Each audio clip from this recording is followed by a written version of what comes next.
গভীর অ্যামাজন জঙ্গল পৃথিবীর সবচেয়ে রহস্যময় এবং ভয়ানক স্থান, যেখানে সূর্যের আলো মাটিতে পৌঁছাতে পারে না। ঘন ঘন গাছপালা, কুয়াশা এবং চারদিক এক অজানা আতঙ্ক। কিন্তু হঠাৎ একটি স্যাটেলাইটে ধরা পড়ল এক অবিশ্বাস্য দৃশ্য। পুরনো জঙ্গলে মানচিত্র নড়ছে, যেখানে কোনো বিশাল কিছু ধীরে ধীরে নিজের শরীর ঘুরছে।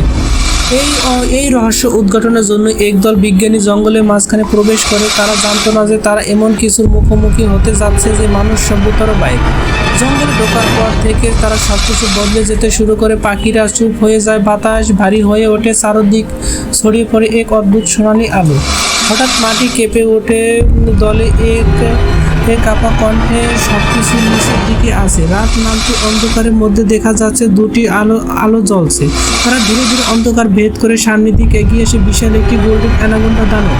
তার শরীরে বিশাল বড় সোনালি আঁশি ঢাকা, মাথায় দুটি শিং আর চোখে আগুন জ্বলছে। সে আক্রমণ করে একজন বিজ্ঞানী মুহূর্তের মধ্যে হারিয়ে যায়। চারদিকে চিৎকার, আতঙ্ক আর বাঁচার জন্য মরিয়া চেষ্টা। অন্য সবাই দৌড়াতে শুরু করে। জঙ্গলের ভিতর দিয়ে নদীর সামনে এসে সবাই থেমে যায়। নদীর ভিতরে থমথমে অবস্থায় যে অস্বাভাবিকভাবে ঘুরছে এবং পানির নিচে দেখা গেল বিশাল বড় একটি অ্যানাকোন্ডা। সে পুরো শরীর